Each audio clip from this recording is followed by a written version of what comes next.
Welcome to the Fast 15. Today, we're continuing our conversation with Catherine Whitcher.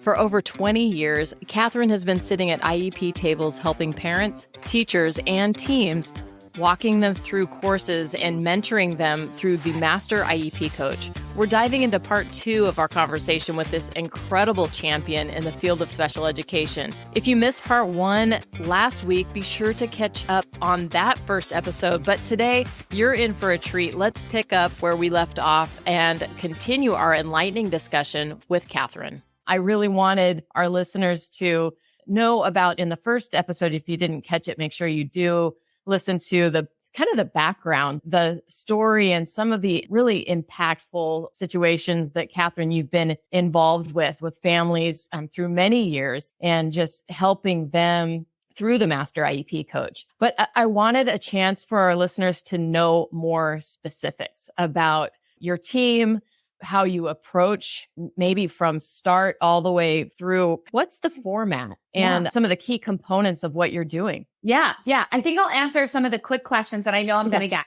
So this way people don't have to say, wait, I wonder if, okay? So first thing is people ask, can I call myself a Master IEP Coach? Like, do you have a program, Catherine, where like, yes, that's exactly what this is. This is where you get to become a Master IEP Coach. Now, some become a Master IEP Coach because they want to help themselves at the IEP table.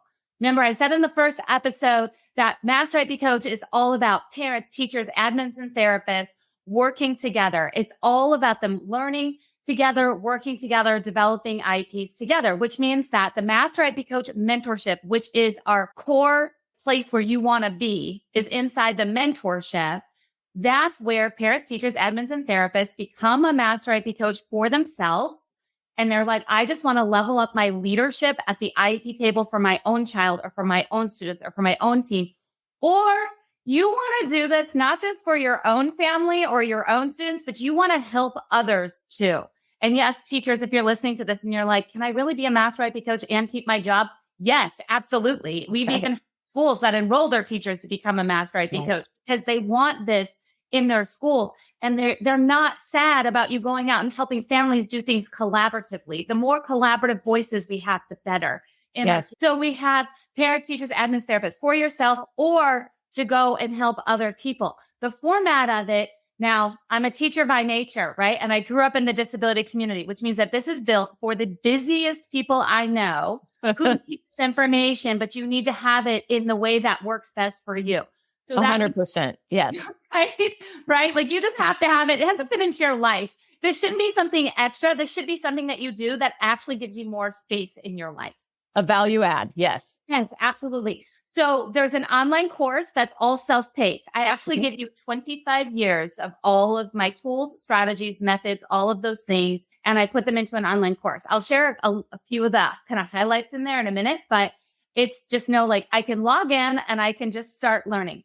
Awesome. I also have for you monthly group live coaching. So I'm always updating. So those replays then go into the course of, let's do a collaborative writing session on how you can write effective letters and emails between the IEP team. Because written communication, that's where it's at, right? All the time. We got to get it right.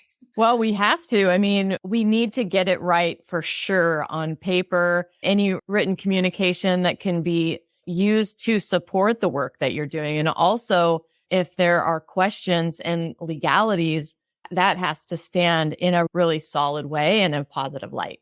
Absolutely. So that's, for example, one of the live sessions that I'll run is this, kind of we're co-writing together. And I'm sharing with you how to do all of these things as a teacher, as a parent, and put all of this together. So you get this live group coaching and you can ask me questions while we're live group coaching. But my favorite part, I'm going to be honest about my favorite part. Do it.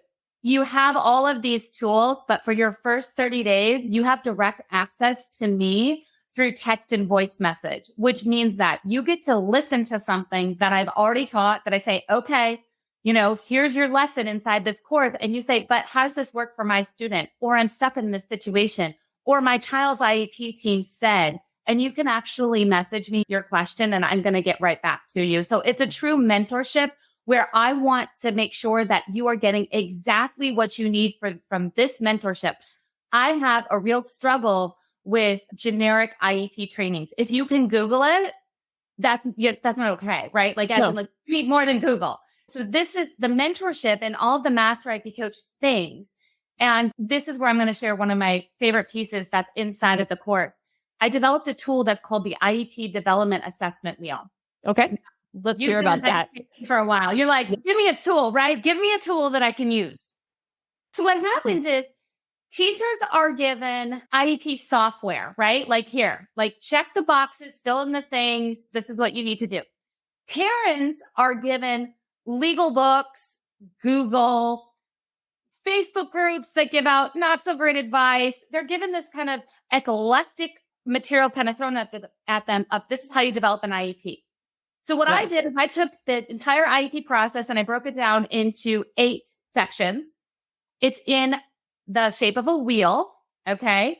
And I've given you 5 checkpoints in each section, which means that you get to go look at, for example, IEP goals and look at 5 key parts of IEP goals and say, does this meet the standard of this is a good IEP? Right. Because we don't know as teachers, especially when we're beginning our careers, we have no idea what a good IEP is. Well, listeners, if you're like me, when I started teaching, I knew next to nothing about IEPs, how to gather the right data around goals, and to establish reports to help my IEP team have a clear vision and effectively engage in progress monitoring. We're going to take a quick break to hear from our sponsor, SDES. They're coming out with an incredibly valuable data collection tool to support us in the IEP process. Have you heard of Functional Academics by SDES? Their collaborative efforts with educators and families are paving the way for a more inclusive and supportive learning environment. Stay tuned for more details in this brief word from our sponsors. Functional Academics by SDES's collaborative work with educators and families just like you provides an in-depth understanding of your needs and the community we serve. You've asked, we listen. It's coming. Stay tuned with more to come at sdesworks.com. Thank you, SDES, for your continued commitment to innovative approaches to building functional academics in our special education classrooms, and for your support of our Fast 15 champions. Now let's get back to this episode and our conversation. Parents don't know what a good IEP is, but I've been doing this for 25 years, and there's been definitely kind of, I'm going to call them almost like repeat offenders, right? Like, you're like, this is still missing, and this is still missing again, and we still need to do this.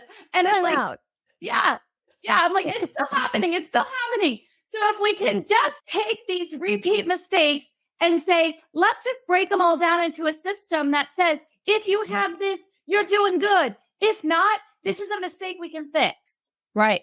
And that's where all of a sudden teachers are like, oh my gosh, I didn't even realize like how much more I could have done. And it's done in a way where they're like, this is exciting because I knew I was second guessing myself. I knew I was missing something, but this is how it's always been done. And that's why I call it the repeats, because that's what we do in special ed. We just keep doing things the way they've been done, and we need to switch that up. Exactly. It mirrors the specially designed aspect of what we're doing with students. Let's specially design that, whatever you're, the way that you're coaching up and mentoring teachers is specially designed to fit them. And then also what I love about that is that it takes away the shame of it, right? I've been in the same space too, where I've sat there with an administrator and they're taking me to task on what has been written in the IEP. When you don't have the time and you are so overwhelmed and you're just trying to do, like you said, check the boxes. Yeah. If there's a tool that you can anchor to and go, oh, I was too busy. I didn't think of the thing, but here it is. It's helpful. It's supportive. It's a scaffold for the teacher.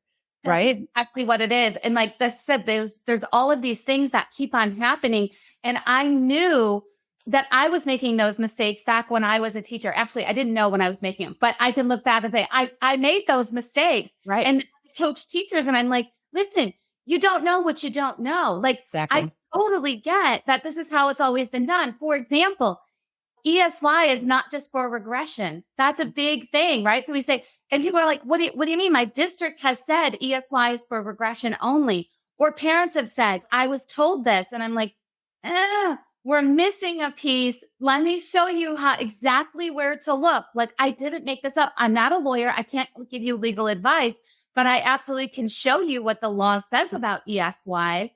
And all of a sudden, that mistake does not get made again, because now the parents and the teachers have the knowledge to have that neutral conversation of, the fact is, like, here's the thing. I don't want to argue over regression. What I want to look at is ESY appropriate to support faith inside this IEP, and have all the criteria been considered.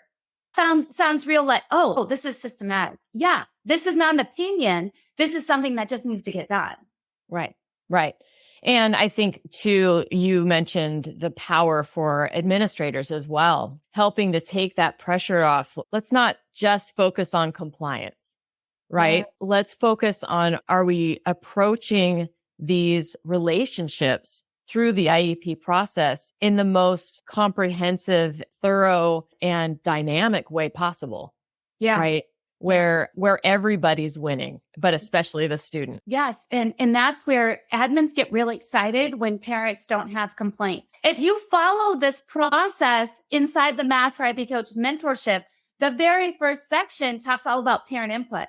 Okay. And I actually designed parent input in a way that it becomes the guiding piece inside the IEPs. Teachers can be in compliance. They can meet state standards. They can do everything that their district is making them do, and they can meet the needs of what is the priority of the family. And that goes way back to my roots that we talked about in the first episode. Yes.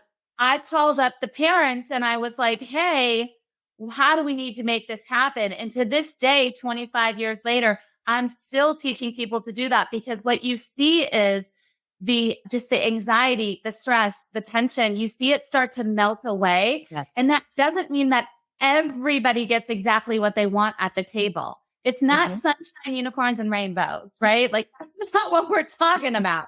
It's not going to be about this process that makes it possible to make decisions based on facts versus feelings. Because parents have a lot of feelings, teachers have a lot of feelings, and it's time for us to, at one point, to say, okay, I feel this way, you feel that way. What do the facts say? And how do we move forward from here?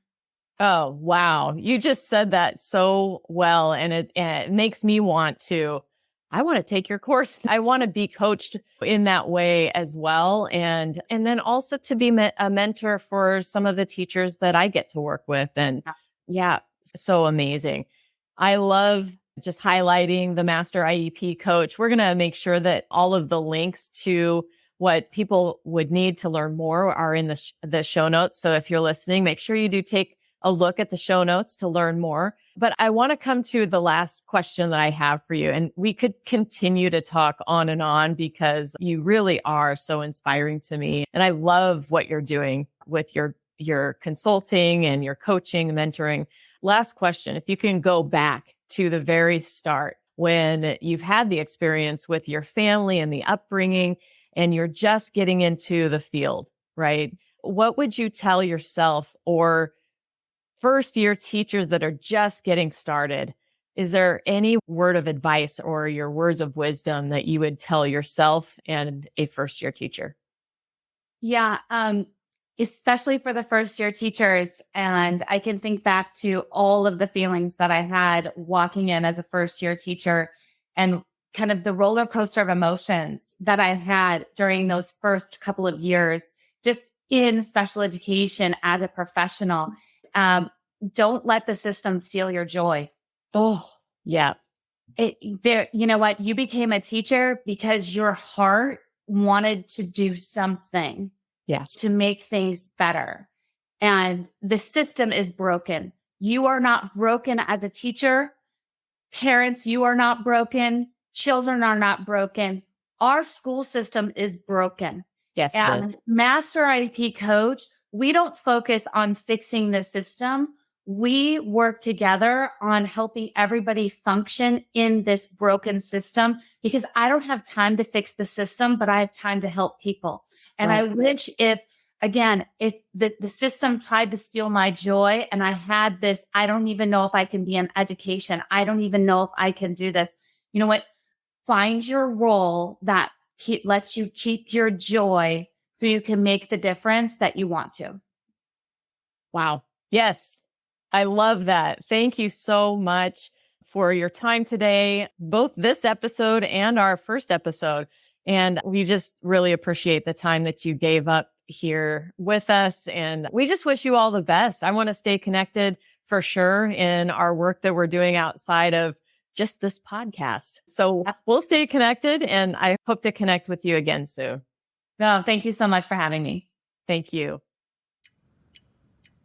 A heartfelt thank you to our generous sponsors, Specially Designed Education Services, publishers of the Functional Academics Program. Please take a moment to learn more about the only true comprehensive functional academics program that enables students with moderate to severe disabilities to improve their ability to live independently and show meaningful growth both academically and personally, while creating accountability with data-driven, evidence-based results. Visit www.sdesworks.com to learn more.